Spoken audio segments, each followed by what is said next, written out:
Sabi ng anak ko, sabi niya, "Daddy, bakit yung mga tanim mo pulos, mugbo?" Sabi saya, putot daw ba? In other word, pandak.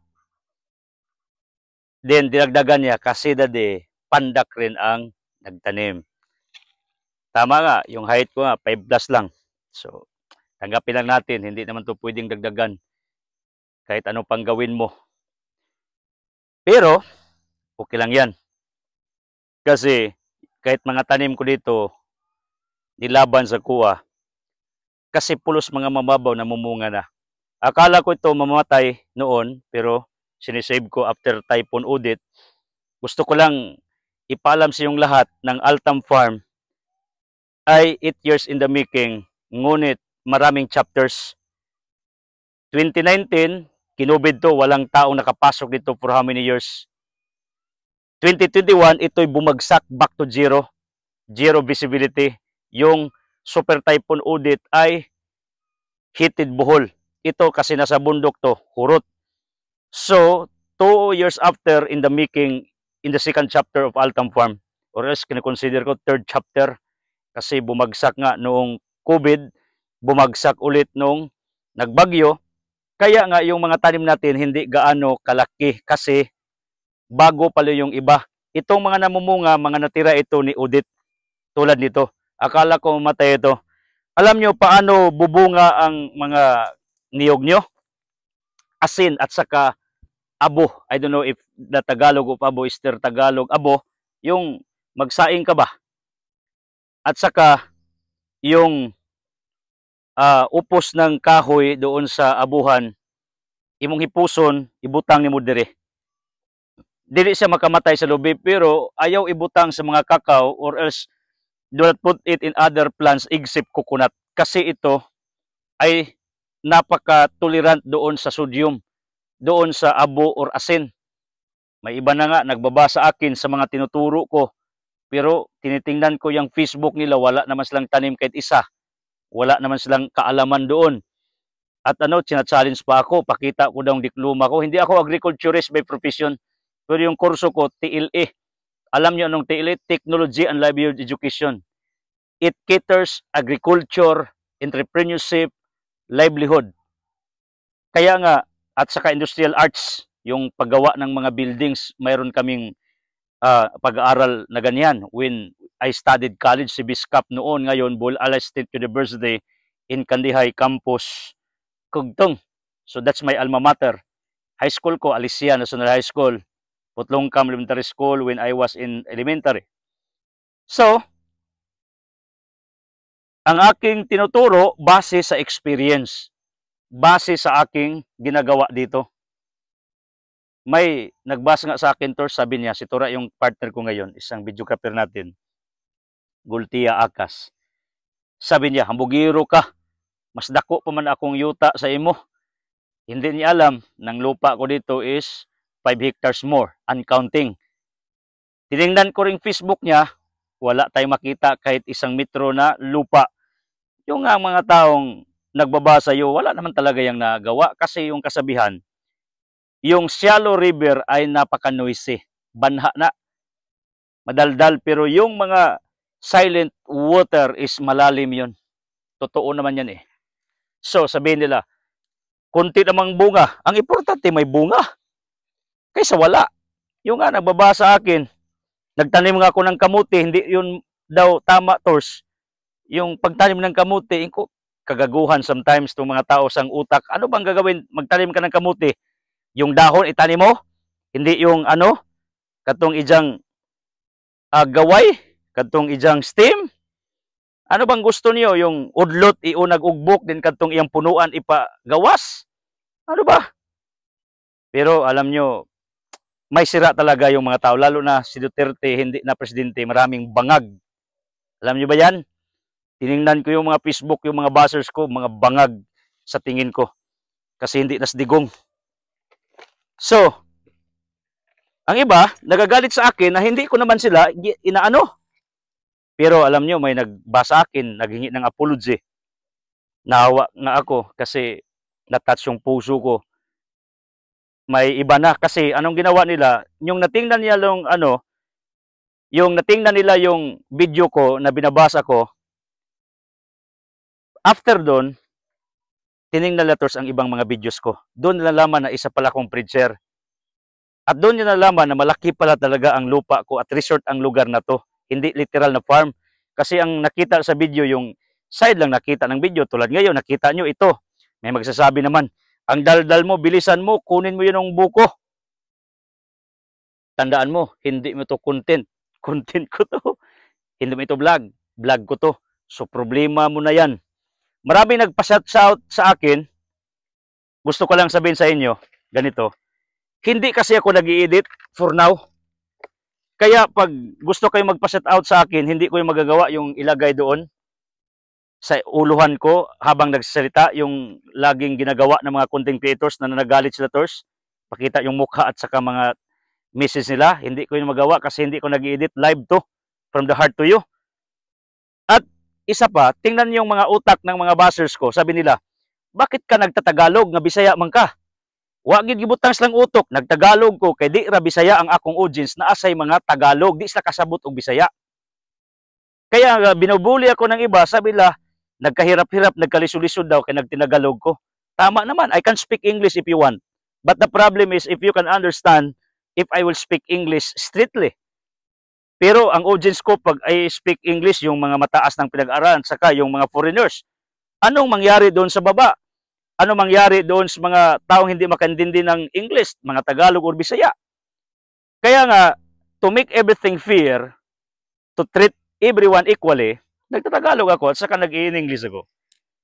Kasi yung iba, parang hindi natin maintindihan ano nangyari sa utak. Pero sabihin man ninyo, sabihin nyo, may iba dyan, brother, hayaan mo na lang. Alam nyo, hindi kasi ninyo maintindihan pag hindi kayo content creators. Nakikita ko nga yung mga big content creators, nagagalit talaga. Kasi wala naman kaming ginawang pero bakit? Sira talagang utak ng ibang tao. So, change position tors kasi mahirapan ako sa pag tib-tib. Diyan ka. Ito, sige tors, diskarte dyan. Isa na may exhibition. Isa pa, yung lula ko noon, galit na galit sa amin pag manguha kami ng buko. Yun ang ginagawa ko na rason bakit ako nagtanim ng napakaraming buko dito. Napakaraming niyog. Kaya nga kahit dabong or okay, way magbuot kay ako man. Unang, di na ko mag-uol og okay dili. Ang importante na ako gipakita ninyo. So ganyan naman. Kasi yung lula ko, nagmumura pag nakikita niyang kinukuha yung butong niya. Wow! Perfect. Perfectors. Perfecto. Tingnan nyo. Perfect. Perfect. Gusto ko lang malaman, ano bang sabon ng iba? Bakit feeling sila perfect at malinis sa sarili nila? Pero, anong sinabi kong perfect? Itong buko, itong niyog. Ang sarap kumain at uminom ng buko dito sa puno. Pakita mo to sa baka hindi nila makita yung ginagawa ko. Good for the kidney. It cleanses your vital organs. It cleanses your blood. It cleanses your muscles, everything. Ganyan ka-powerful ang niyog or buko. Sabi ng iba, yung niyog mo wala namang bunga. At least mayroong iilan natira. Kasi wala itong pangharang sa ilaga or anong mananap. Pakita mo tos. Wala. Dito ba? Way gibutang. Muna siyang masakag ya pumananap at orang butangan.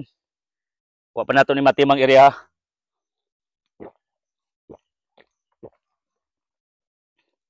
May iba rin, sabi nila, hambugiro man ka.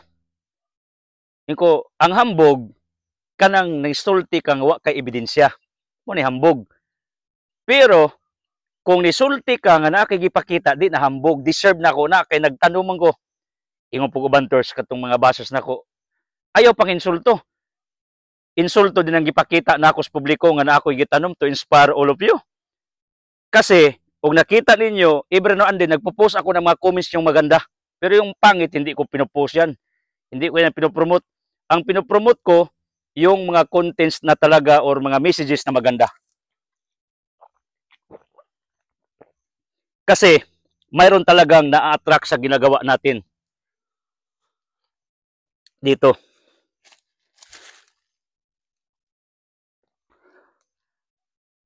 Para bang sandayong ba? Kawayan, ito. Survival of the fittest at the mountain. Yan. Wala na. So, anong gagawin natin? Natatakot kasi ako sa itak kasi mayroon akong history na yung daliri ko ay malapit maputol. Wow, tingnan nyo.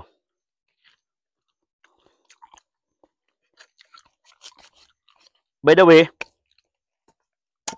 salamat sa inyong lahat kasi nanonood kayo kahit gaano man ka taas yung mga contents ko kay Tagalog, nag-viral pa rin kasi minahal nyo ang ginagawa ko. Wala naman akong ibang intensyon. Ano ba intensyon ko? Ginawa ko to para magkapira. Kasi sinabi ko nga sa inyo, pag sulduan ko ni Mita, ako naman ipanghatag sa mga trabahante. Yan naman ang deal namin. Sinabi ko lang, Tura, magdasal kayo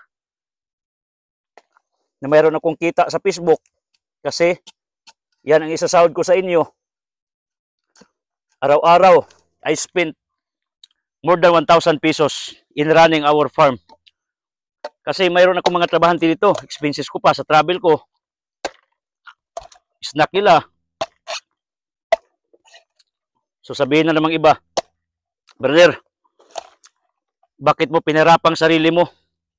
Lagi kong sinasabi, sa kahirapan tayo umangat at umasinso, hindi sa madaling bagay. No guts, no glory. No pain, no gain. No investment, no profits.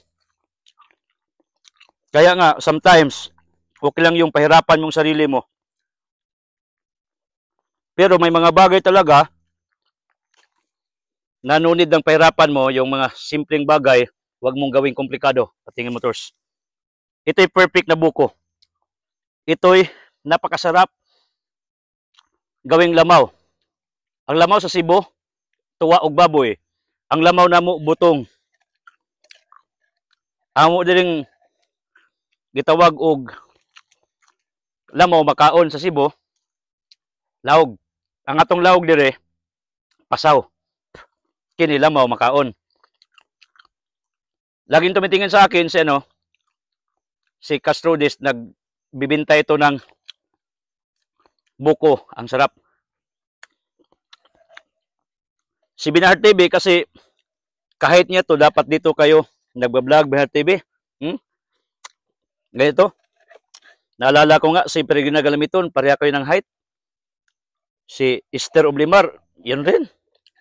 So, mga followers ko, tulad ng niyog na to, napakaliit. Ang sarap ng buhay. Ganito. Yung kakain ka ba na wala kang kinatakutan dahil walang magagalit sa'yo. Kasi sa'yo naman, yan ang dahilan kung bakit ako nagtanim ng marami. Kasi yung lula ko noon, namatay siya, 90 years old. Magalit siya pag manguha kami ng buko doon sa baba. Nang ginawa ko, nagtanim ako ng marami. Pag manguha yung mga kapamilya ko, hindi ako nagagalit. Mayroon kasi akong maraming niyog doon sa baba. Yung tinanim ko when I was single. Doon sa entrance gate ng ating resort. Hindi ako nagagalit kasi karanasan ko yun, nagalit yung lola ko. Kain tayo, mga kabro. Sana sa taong 2025, ganito kamalaman ang inyong mga buhay. Pira nyo, buhay nyo, relationship nyo, katawan nyo. Sana ganito ka-healthy sa niyog na to o buko na to. Sana pagpalain kayo sa lagi niyong panonood sa akin. Tandaan nyo, hindi lang ako isang content creator sa Facebook na nagbablog ng farming. Isa akong tagapagturo ng salita ng Diyos for over 25 years. I started preaching at the age of 15. Kaya nga, dasal ko sa inyo, I-bless kayo ng Panginoon as your rewards for watching me.